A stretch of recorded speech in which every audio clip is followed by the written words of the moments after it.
obviously not much time to prepare with only 2 days rest in between, as normally the second day after a game is an important recovery day, and a day that we usually have off. So today we had to train and work a little bit on our tactical adjustments that we'll make for this particular game.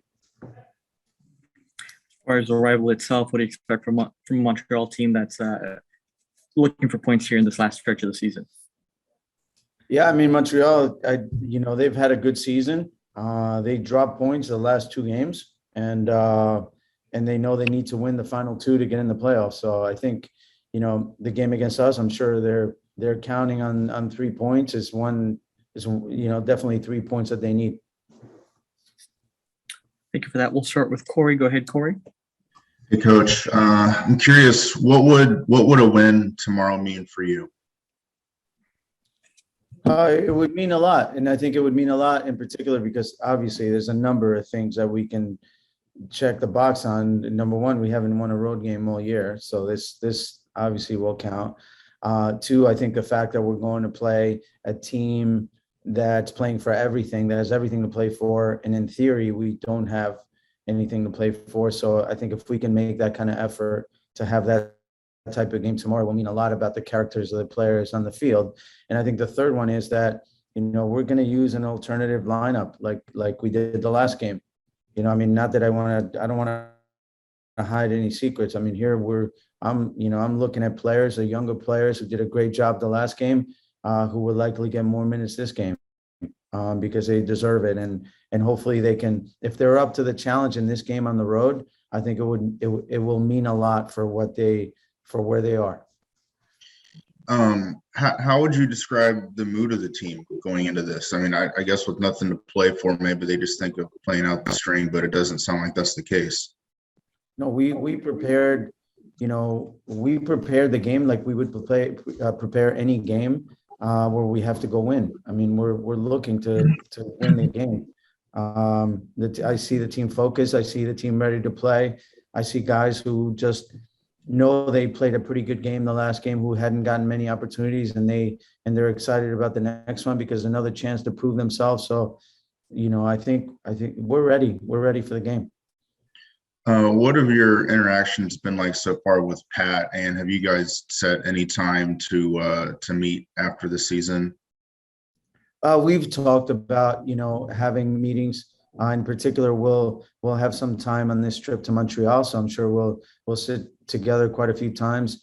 Today, he came in front of the team and said a few words, so that was nice to introduce himself to the full to all the players, which he hadn't done.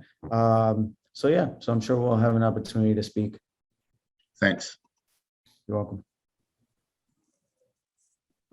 Victor, go ahead.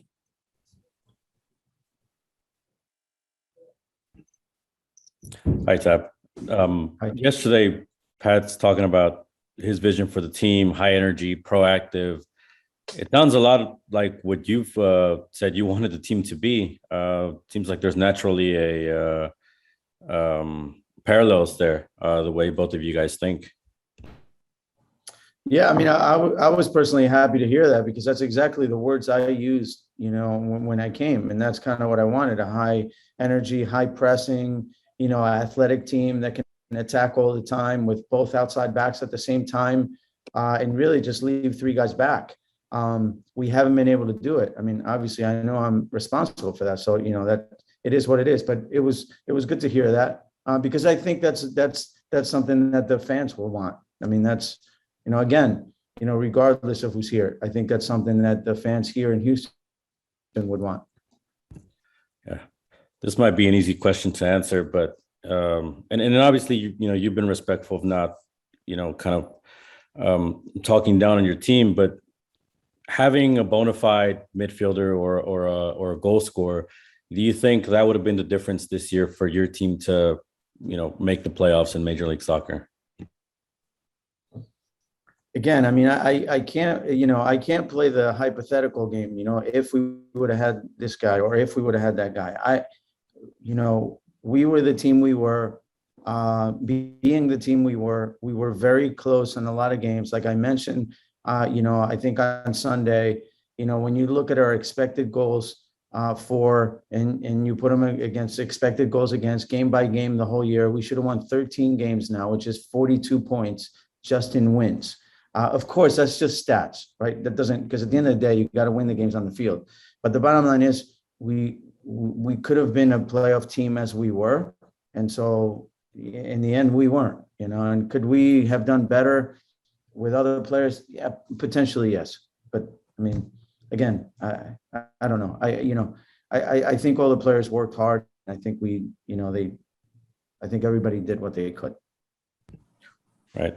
The reason I mentioned it too is because, owner Ted Siegel mentioned that he believes there's players across there's staff across the organization that maybe haven't had the resources behind them. Do you think, obviously with a full off season, if given the chance, that would be a fair shake for you to have another season? I mean, I can't really talk about fairness. Like I mentioned to you, Victor, I think maybe about a week and a half ago, I knew where I was coming and I knew the resources I had to work with, and I accepted the challenge to be successful with the resources that I had. And I've given it my best shot. That's all I can tell you. Of course, I think, and I've said this before also, I think if you went to Real Madrid and asked Carlo there what, he would tell you, if I had 3 more players, I can win the Champions League. So, I think every coach in the world can always ask for more. Last one, because I don't know if we'll get to talk to you after Montreal more in depth, but just your evaluation of the academy while you've been here. What is it? It's essentially, where do you think it could still get better?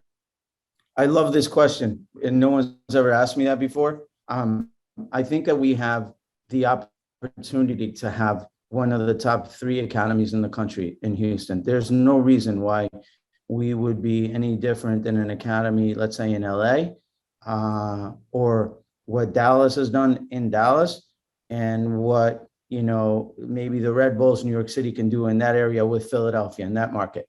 Because if you take the New York market and Philadelphia market together, that's what Houston is basically. And there's no reason why we couldn't be a top 3 market here. Where is the academy? I think needs to be a lot better. I think what I saw when I arrived at the academy is we have a lot of good players, but we had a lot of good players that were the same. So we had a bunch of players who were central midfielders, who were good on the ball, were skillful on the ball, who could connect passes with each other. But then in the end, you can't make a team of 11 guys who are the same. You need athletic guys who can get up and down the line. You need center backs who are hard in the air. You need everything. You can't just say, okay, we have a lot of skillful guys. Look, this is what we have. And I think that's kind of a little bit what we had.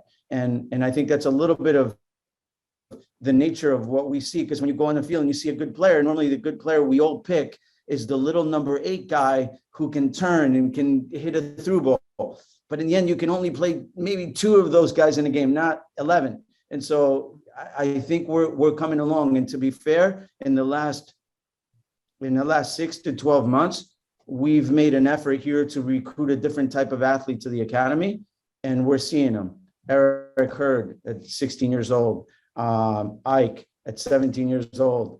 We have guys now who are athletic, who will be players down the road. Kind of want to ask you about that, the recruitment side of it. Have you seen an improvement? Have you seen a change? Because there's instances in the past when, the academy has lost out on players. Obviously, I think maybe one of the biggest names was Chris Richards, right? He was in the Houston area and then, shipped off to FC Dallas when maybe he should have been, I don't know that his career would have ended the same way, but obviously, getting that kind of player, Chris Richards, and bringing him up through the system. Is the Dynamo doing that? Is the Dynamo getting that kind of player? Has the recruitment bettered? And is the reputation also of the academy in the community, do you think, better as well? Yeah. And so obviously we're going to take over the whole press conference about this, because I can talk about this forever too. But these are all great questions. And the answer is yes. So now we just recruited a player from California about 3 months ago that all the teams in California wanted, that were out of their area, and we took him and we brought him here. We just brought a player from Rio Grande, who other clubs wanted it as well, who is now full-time here. We were lucky enough that we didn't have to put him up because his uncle lives in Houston. That just happened 2 months ago. We're starting to not only get the best players from here, but to recruit players from other places to come here. And so, yeah, I think the tables have turned. And of course, you don't want to miss out on a Chris Richards. You know, that was huge because I had him with, obviously he was starting for me at the U20s when he was playing here in Houston and then went to Dallas. Yeah, I think we've made, with the limited resources that we've had, and that's an area where we have to improve a lot. And I can freely talk about that because that's not about my area, but that area we need help, and we will be a lot better. And I'm sure we'll get it, because if you listen to Ted Siegel speak about the areas that need resources, that's an area where we have to put big resources, and I think we will be great. Yeah. Last one from me. I'll just finish off with this. We obviously saw the debut of Castilla. These kinds of moments give a little bit of hope. Independently if you're here or not, when do you think the Dynamo can start turning out those kind of players consistently for MLS action over the next couple of years? Yeah, I mean, I think that's what it'll take. It'll take a couple of years, because sometimes you're also going to be scouting players that are in the age of 17, 18 from somewhere else that you're going to bring, and hopefully we can get those. And those are maybe more ready. Those may be a shortcut to developing a player from 10, 11, 12 years old. Those take a long time, but there may be shortcut with some time frame. I don't know, because I'd have to wait and see how the resources go into that area and what they are. But I think there's no reason to believe that we wouldn't be a couple of years away from being a highly competitive academy nationwide. Thanks, Tab. You're welcome. Up next, we'll go with Sam. Go ahead, Sam.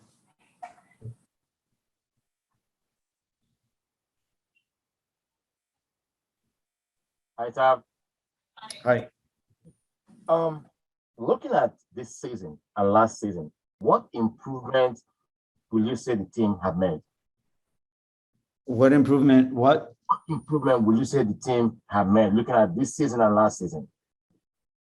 Well, I think we've become a much more hardworking team. I think the team understands a lot better the way we have to play. Obviously, the results didn't come with that. But if you look at last year, I think that the way the team was put together last year is, okay, let's take, not the way necessarily I wanted to play, but let's take the players that we had and put them into different positions so that we can get the most out of them. And in the end, I felt like we weren't a team. This year, I think we were a team. That's a big difference this year from last year. Obviously, we weren't good enough, but we were a team, and I think that's where the big difference was. Because I remember asking you one question during the pre or post match during the transfer window about players coming in, that why didn't the team go for an outright striker, a center forward, not the player who played one role. I understand. I can still remember what you answered me. My question is this: how involved are you in the team recruitment of players? How involved am I in what? In players recruitment. I mean, I'm involved in every player that comes in. I'm involved in, no one has ever, just put a player on my roster without me knowing about it. Let's say, if that's your question. Okay, understood. Yep. Sam, you good, or one more? I'm good. Yeah, I'm good. All right. Alrighty. Andres, go ahead. Hey, Tab. I just wanted to expand a little bit more about what you just mentioned about the academy. And like a pretty good example I've seen so far is Ian Hoffman coming in just a few weeks ago against Austin. I feel like it's a very promising player, despite not seeing a lot of minutes this season up until like now. So I just wanted to just ask about Ian Hoffman and how it's been developing so far. Ian Hoffman has had the perfect sort of development program for us, and a player that we recruited from outside. So Ian was playing in Germany. He was changing clubs because they were dropping the team he was on, and he wasn't ready for the first team. So we kind of got lucky, and he was a little bit in limbo. We contacted his agent. We got Ian to come here, and then he came. We sent him to RGV last year as a young player. This year, we decided to have him full-time with us, and we played him in some under 23 games. In the under 23 games, he was performing as the best player there. And then we moved him up to our team. I mean, he's played in 5 games. He started 1 so far, but I think he's done a great job and he has great potential. Thank you. You're welcome.